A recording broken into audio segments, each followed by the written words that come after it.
Hi, my name is Kush Monga. I am here with a settlement agent, Christy Dye from Platinum Settlements, because almost every home buyers ask us for this. Joint form of general condition. What does it state about cleaning? It states nothing Yes. about cleaning. Okay. Thank you. Okay. That's right, yeah. All it says is that the seller is going to remove all their rubbish and any chattels, Yeah. property that's not included in the contract. Okay. And they should basically be leaving the property sort of as it was when it was inspected and Correct. the offer was written. Yeah.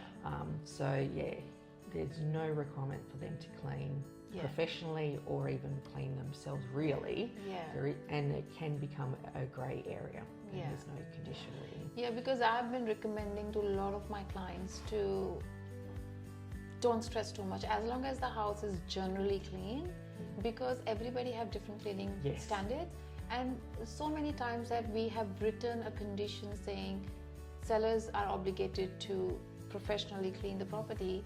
Just to meet the requirement, they can literally hire a cleaner who's charging them $100, providing them a receipt, and it's professionally cleaned. Yeah. Right? So I try to educate sellers and buyers both, but cleaning kind of becomes really upsetting points from a lot of buyers who are spending so much money to buy a property. And like you said, everyone's Different. definition of clean is very different. Yeah. So Yeah. yeah. Yeah. Okay. Yeah, we get that all the time. So. Yes. Yes. Any other stuff that you would like to talk about with regards to structural and termite inspections that I haven't asked? I would just say always make sure as a buyer that you know what your condition is giving you, what rights it's giving you, especially if you have a certain idea in your head of what you want. Yeah. And it's only making sure that your house is free of structural defects. Yeah. If you're worried about things like cracks or maintenance issues and things like that, you have to be very specific what you want a seller to fix or attend to. Yeah. And you're buying not a new home, Yeah. so it's always going to have something. Yeah. And I think as long as your home is structurally sound, that's the main thing you want. Yeah. Yeah. You know, the other things, most of the things that they recommend Cosmetic. are cosmetic, and hey, you can put your own finishing touches on it. Yeah, that's it. That's correct. Look at it that That's way. correct, But yeah. maybe if you have an issue of maybe like potential moisture or that, have a special condition that's specifically to that. And you can add things like plumbing inspections and all that. Yeah. You just obviously have to be wary. The more conditions you add, the less likely the seller is to accept your offer. But you can add really whatever conditions you want, but just keep that in mind too. Yeah, because they're not like, I understand an expense is an expense, but they're not really big expenses. When you're looking at a property of $1 million and you know that regrouting is going to cost you $200, you don't. If you really like the house, it's not worth missing out on it because of the $200. You know, so Which is sometimes the cases with those major structural defects. Because we have major structural, they sound very scary. Yeah. But in some cases, they're only like $1,000, $1,500 to fix. Yeah. So you have to sort of weigh up if the seller, it's the same with the seller. Weigh up, do you want to have to maybe sell again? Yes. And same issues are going to come up. Yeah. And same from a buyer's perspective. Yeah. Do you want to miss out, or do you want to pay that $1,500? Yeah. This one thing that one report a structural inspector wrote, and the way they write it, the way he wrote that report, it was some screws in the roof, and they were supposed to be screws, not the nails, and that's something has come up from 2012 compliance to now, and that only costed him $250. But the job was so small.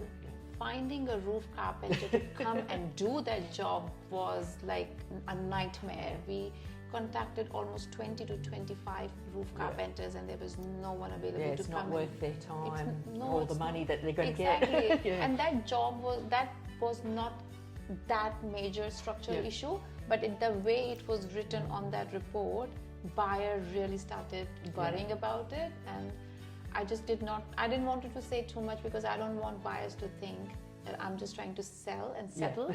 But it was, it was a nightmare for everyone. Yes.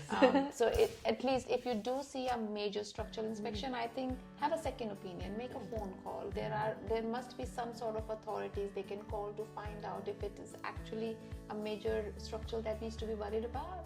Yeah, well, the building inspectors, they're not, well, they don't even have to actually be licensed. You know, that's one carpenter thing. can be a building inspector and stuff like that. So some of the clauses that are coming out are saying that it has to be a licensed builder that's doing the inspection and things like that. So, because there is no sort of regulation for it. And yes, so it can sometimes become one building inspector says one thing, and if you maybe got another inspector, they're going to say, oh no, that's not an issue. No.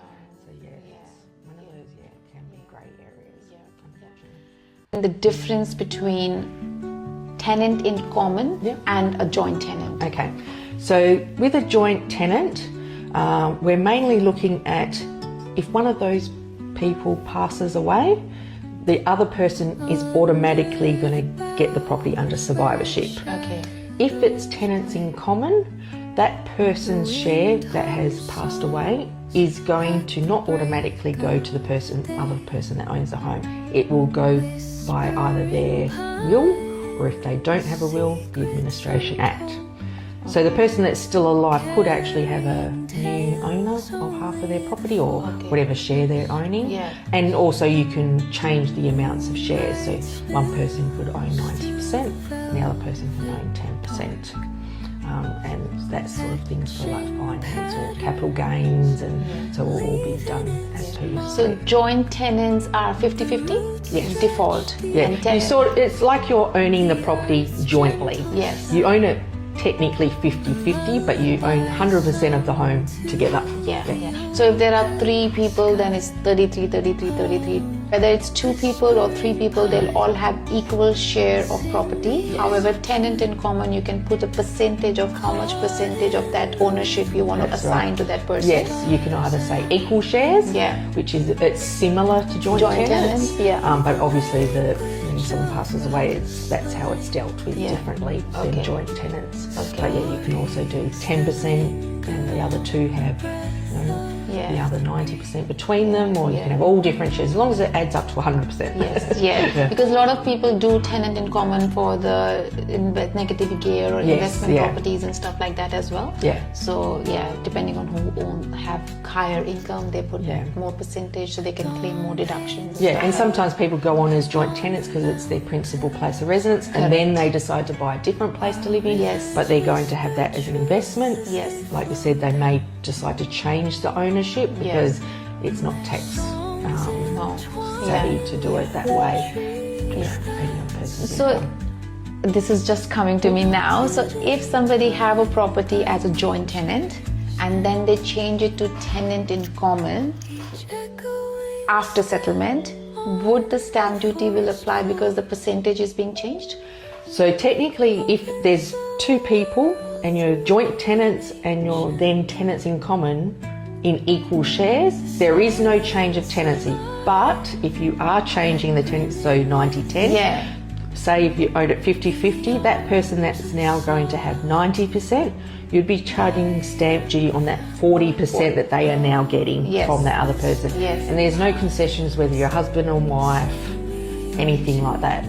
It's like you're selling the property basically. Your share, And to do that, they do need to go through a settlement agent? Yes. So you most of the time, you can sort of do it, but don't recommend it, because there's obviously all different rules and stuff. But yes, there's a transfer just as when you're selling. Okay, good. Perfect. Thank you so much. You're welcome. Thank you.